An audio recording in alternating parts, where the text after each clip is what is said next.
Here we go. 3, 2, 1. Welcome back. Welcome back to the Leader Podcast. Who has something in their cup? Is it me? Is it Nick? I feel like that was a dead giveaway. Clues. Leave it in the comments. Tell the people how they get their name in this. So this thing. here's how you get your name in the incredible Leader Roulette. So incredible. If you are one of our early adopters, if you RSVP'd in the GroupMe, either yes or no. Correct. By the time of filming, then your name ends up in this thing. So, I mean, like, this is an incentive. Like, you guys are getting a 50-day incredible devotional, life-changing devotional just for an RSVP. Like, you can't ask for much more. No, you know? no. Anyway, so all you gotta do is click and listen. All the dates are now in GroupMe. Yeah. So just go plug through all those. Yeah, the schedule's in there. You can see all 6 that are currently let us know. 5. Subscribe to the calendar. Yeah. Like, so that they pop up on your calendar and all this stuff. Absolutely. But without any further ado, the winner of the 50-day devotional and a fantastic shout out from Ben, which is going to test your knowledge of this person, goes to none other than the one, the only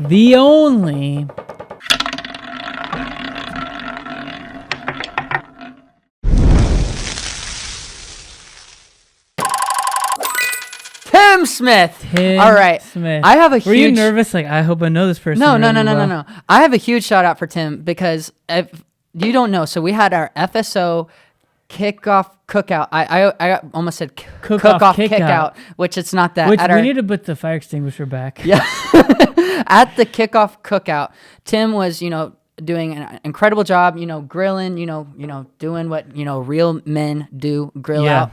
And a grease fire started. Yeah. Right. And just like his willingness just to kind of sit through there, like manage that problem while still cooking for everybody else. Yep. Like props to that. Also props to Tim on just the willingness to, sacrifice his Sunday nights for FSO. Heck yeah. Huge win. And then just everything that he's doing for camp Tim. Too. Yeah. Oh, camp. Oh my goodness. Camp Tim he's a workhorse. Different. Yeah. Built different. So. And you might not know this, but if it weren't for Tim, we wouldn't have donuts every single Sunday morning. That's right. Or every second and fourth, or whatever it is.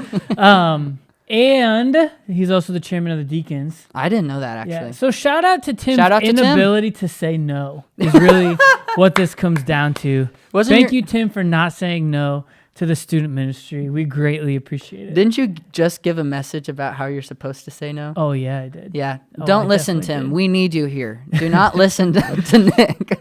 Let's talk about community found in groups. Okay. So this is our 4th and final. Again, R.I.P. Kaylee. She died earlier today. Hopefully not. Wow, that was She went home sick. She went home sick. I really hope that doesn't. Part-time Ben, part-time Kaylee. So yeah. Anyway, but we're talking about community found in groups, and we mentioned in like the first or second episode of this little series that the best way, or at least the most formalized way, under like the Cross Creek sanctioned umbrella, which is like a really long way of saying like connect groups that are considered connect groups and not like rogue groups, is to be a part of a connect group that meets, and all but one of our connect groups meet on Sunday morning. Yeah, mine being the exception. And so in you guys serving, unless you're a Wednesday only person serving, handful of you are in that boat, but the majority of our leaders are Sunday morning leaders. It requires you to forego that, right? Yeah. And like, I mean, I remember interviewing one of our leaders who's like been serving with us for a couple years now, and I was like, now if you become a weekly leader, like you're not gonna be able to go to your connect group. And he's like, that's okay. So like I think some of you are like okay with that. You're like, we do stuff outside, and some groups do that. Yeah. I said do. I was about to say you said do. But for some of you, you're like, going to church is more than just sitting through a message, consuming it for yourself, and then turning around and leading a discussion for a handful of students. Like there should be a familial aspect to it. Absolutely. And so where is that for you? You can do it during our leader lunches like we've talked about. You can maybe find it through some other like avenues or other like places. But in all actuality, like I'll just say, like we understand that there is a conflict of interest between these two things. You know, like I've talked to some of you during like your leader debriefs, and you're like, I love serving, but I might take a year off to get back in Connect group. Yeah. I miss going to Connect group. And like, I hear you. And that is, I'll be sad if any of you choose that, but I hear you. And that's a very valid concern. So leads me to a very like grassroots. And I'll just say this, right? Like this is the first church, I've been in youth ministry 15 years. This is the first church I've ever worked in where my wife and I have not been a part of like a small group or a Connect group of sorts. Yeah. And the main reason is because I have to work when Connect groups are being offered. Like, it's really the only way around it. Yeah. Plus, my wife's in a women's Connect group, so that also squeezes. It'd be kind of weird if you like pulled up to that, you know? Yeah. So, like, what do we do, right? Yeah. And so, like, if this is something that you're feeling, like, I'll just say at this point in time, reach out. Yeah. Let us know. Be like, please hey. do. That Connect group thing, like, what do you have in mind? And I'll tell you, I don't know, but I need to see if there's interest. Yeah. Right. I need to see if this is a pain point that exists beyond just me. Maybe this is just a me problem, right? I don't know. I don't think so at all.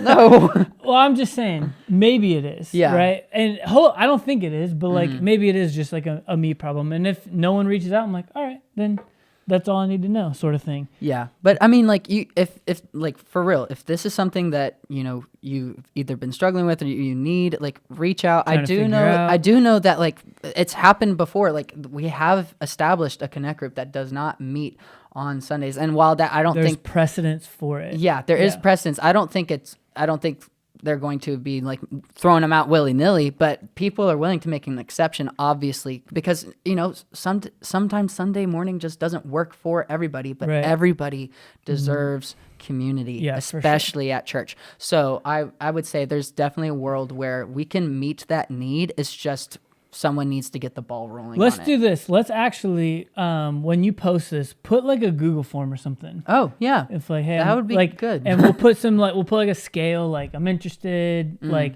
and maybe like put some options of like times that might work, like Sunday night, Monday night, like offer some, you know, I might just send it to the group me. We'll link it down below in the description too. Yeah. So if you're watching this or if you're in podcast catcher, hit that link. Hit that link, and the week it posts, we'll drop it in the group me too. We're just gathering interest at this point, so there's nothing like imminent. You know what I mean? No, but for sure.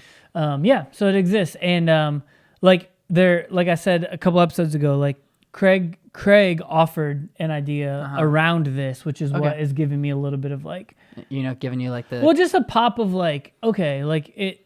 He recognized, because he said, you know, one of the solutions, this is an idea, for like kids ministry, was like maybe a Connect group doesn't meet and they go like serve in kids ministry the first week of the month or something. Yeah. But he acknowledged like that doesn't work that well in student ministry, an idea like that. Why?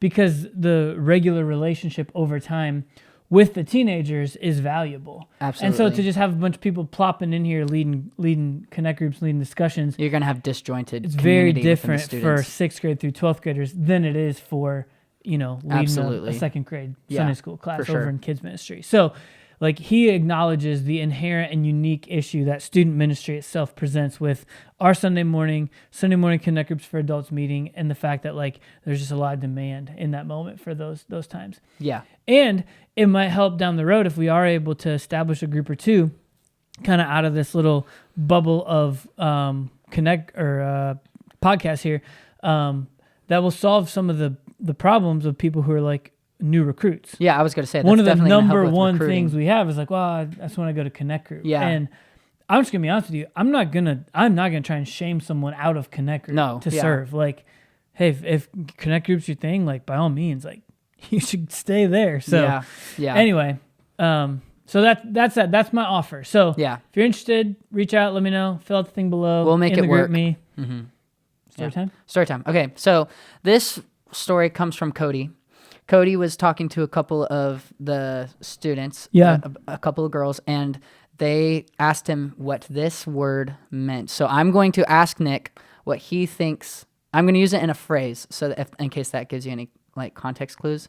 But use the word and then use it in a sentence. Okay. Tell me the word so that I'm All right. listening for it in context. Clocked. Okay. Okay.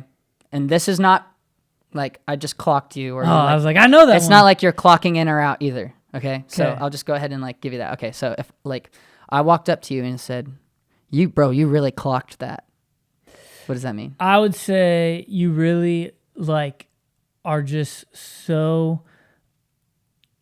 I would say you just really like you nailed it in such a way that proves that you are just like on top of all the trends and all the popular things, because like a clock, you're like up to date and up to time. That's what I'd say. I would say I think that's about right. Really? I think what I what made you, that up, dude. Big time. what you said at the start about you nailed it is actually, I think, the more precise definition. What you added about like being up to date, I don't know if that's really part of it. Oh. But like you're right. Is saying like you clocked that is like another way of like saying like you nailed it, you did a good job. Like All you right, killed so that. listen. So when you're like in your connect group this week, when someone reads like one of those old biblical like towns, and like you don't even know how it's pronounced. Yeah. They say it, just be like, "Wow, nice work, you clocked that." Yeah, do it. I mean, honestly, there's nothing that like pours Livens up, life yeah. into like a student connect Oh, group than no like saying doubt. like 6'7" or something like that.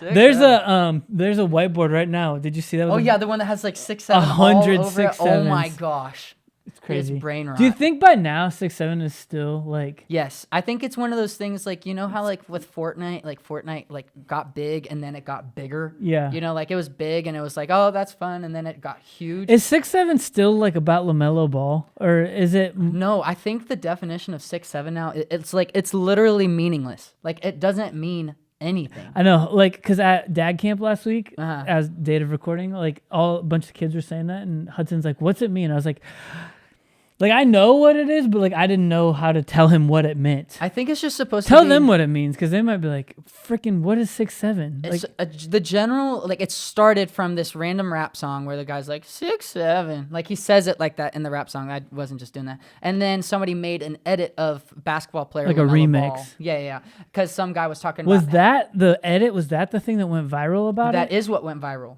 Yeah. Okay. Not like a long time ago, but like you mean like how 6'7" originally got Yeah, went yeah. viral? Like Yeah, yeah. around, it was about LaMelo. It was about LaMelo because the The remix commentator of said, the thing. Yeah, the commentator said he's 6'7", but he moves like he's 6'2". Yeah. Or like he moves like he's 6'2", but he's really, and then it cut He's to the 6'7". remix and it was like 6'7". Yeah. And then So but And then you do this thing. yeah, I don't know where this came from. Oh wait, no, there's some random streamer that like picked up on the 6'7" thing early. Like he was an early adopter, like our RSV peers. Like Jennifer Gross. Like Jennifer Gross, Sarah Walker. Yeah, Yeah. Anyway, so that's where it kind of came from. Now it's just anytime you say like it's gonna take like 6-7 minutes, a kid is gonna be like 6-7. Like Yeah. it's so stupid. It's like Ohio.